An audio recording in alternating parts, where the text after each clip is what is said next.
Nurse staffing issues. Why the need for the change? Nurse staff shortage is a major problem in America's healthcare system today. It contributes to high stress, nurse dissatisfaction, high turnover rates, and can lead to negative patient outcomes. What causes nursing staff shortage? Population. The Bureau of Labor Statistics predicts a rise in the shortage of registered nurses across the United States in the next 20 years. The population is predicted to grow by 18% from the years 2000 to 2020. Our rising population increases the demand for nurses, but there is an insufficient number of new nurses to meet this demand. Under the Affordable Health Care Act, an estimated 20 million Americans have newly gained health care access. Age. In the next 20 years, the number of individuals over the age of 65 is expected to increase by 54%. Each year, there will be 2 to 3 million more baby boomers entering Medicare.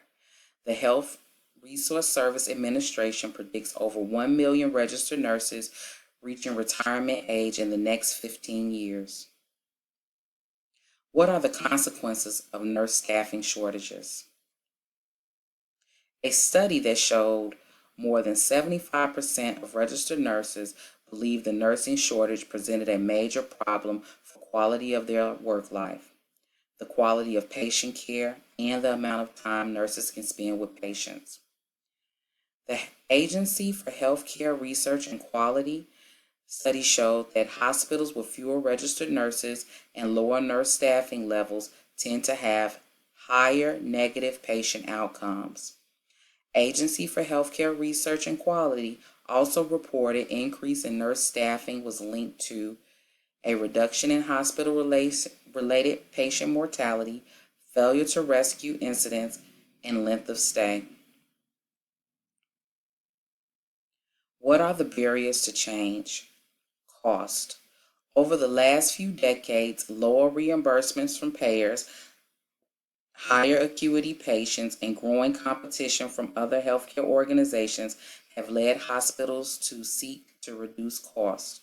Nurse wages and benefits make up vast majority of overall hospital costs. Hospitals facing financial uncertainty have attempted to save costs through cuts in nurse staffing. Education.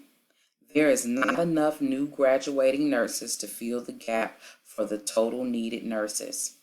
Insufficient staffing resulted in 79,000 qualified applicants to be turned away from nursing school.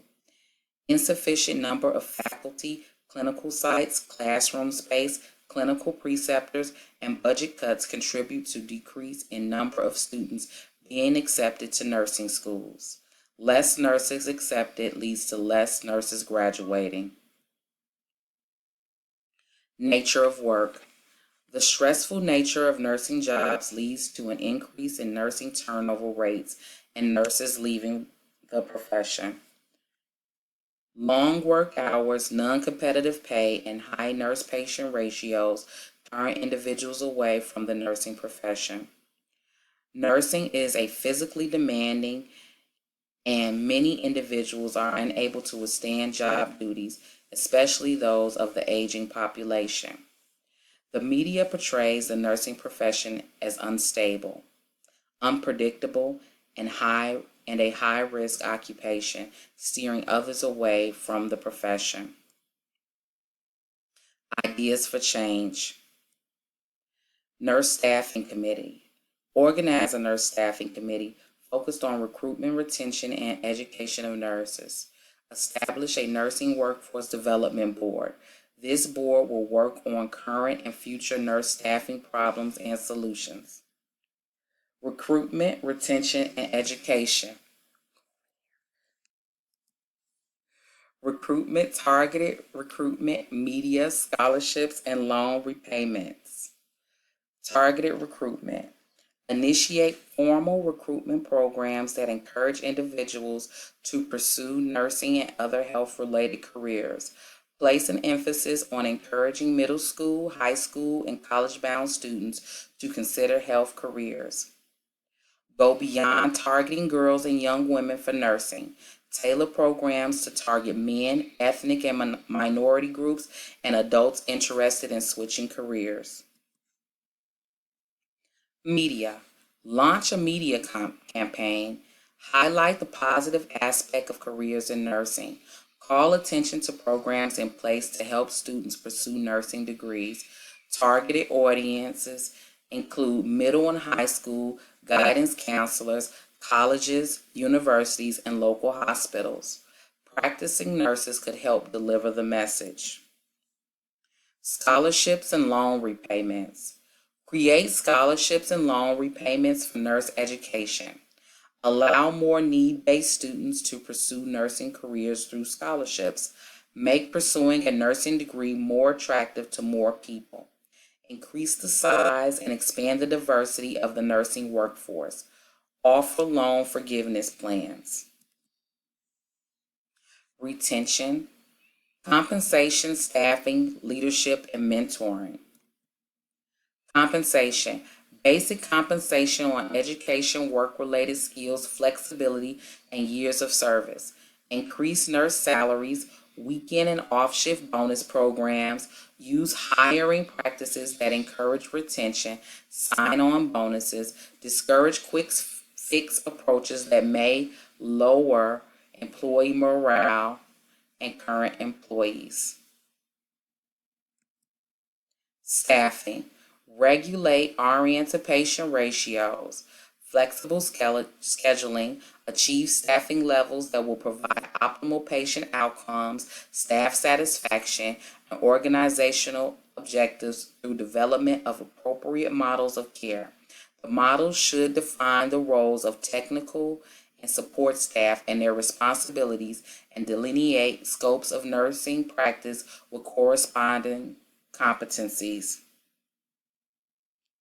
Leadership. Management of health care provider organizations should support the role of nursing leadership. Provide nurse managers the tools to retain staff and nurse managers. Ensure good staff levels. Maintain reasonable workload. Nurse managers must understand responsibility and accountability for nurse retention. Mentoring. Offer residency programs for new graduates. Establish effective mentoring programs for new nurses. Establish mentoring programs for aspiring nurse leaders. Offer mentors to new nurse managers. Education. Continuing education, entry-level education, faculty development. Continuing education. Continuing education opportunities keep nurses current on computer patient care and clinical issues. Encourage lifetime learning. Enhance continuing educational opportunities for currently employed nurses through tuition reimbursement, flexible scheduling, and career growth. Entry-level education. Increase access to entry-level nursing education by removing barriers for potential students. Examples include offer healthcare electives in high school, extend scholarship opportunities for need-based students, offer nursing classes and clinicals, weekends, nights, or online. Hire more nursing instructors to help teach classes and clinicals. Coordinate with colleges and universities to help with transitioning from different nursing degrees, such as associate's degree nursing to bachelor degree nursing. Faculty development.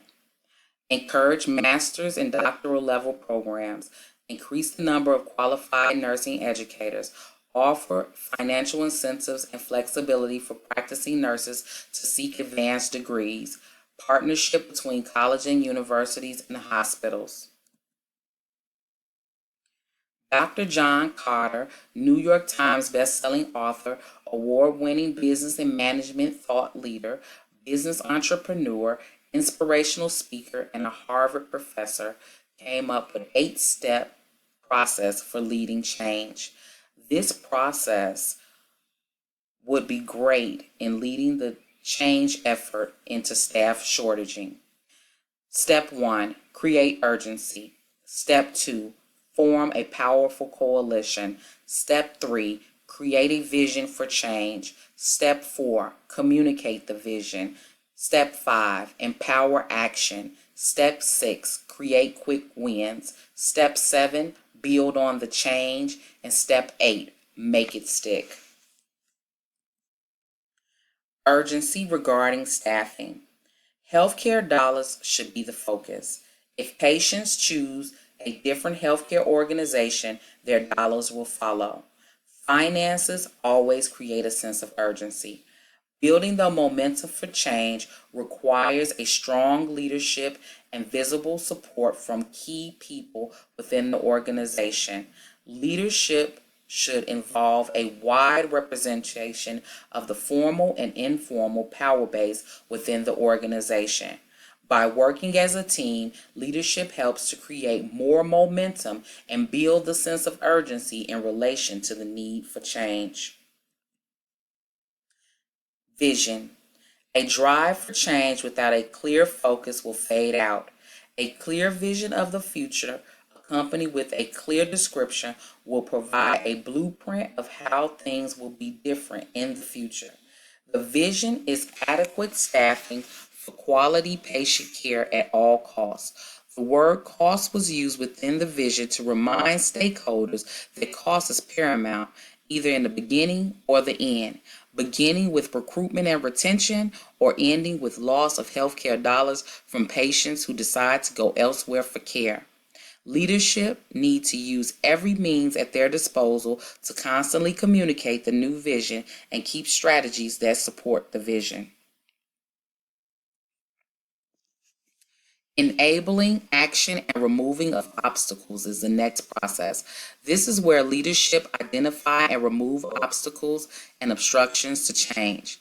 This may also involve addressing resistant individuals and/or groups and helping them to reorient themselves to the requirements of the new realities.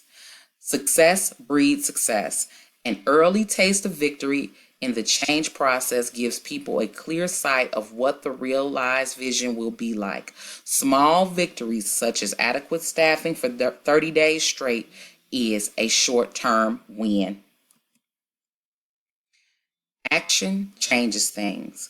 Quick wins are only the beginning of what needs to be done to achieve long-term change. Each success provides an opportunity to build on what went right and identify what can improve. This is the time to increase activity and change all systems and structure and processes that don't fit with the change initiative. Let's talk about success. Finally, to make any change stick, it should become part of the core of the organization. Effort is needed to ensure that the change is seen in every aspect of the organization. Talk about progress at every encounter. Tell success stories about the change process and repeat other success stories. This will help give the change a solid place in the organizational culture. Thank you. Staffing shorting changes will not be easy. Using Cotter's 8-step process will definitely help. I hope you enjoyed the presentation.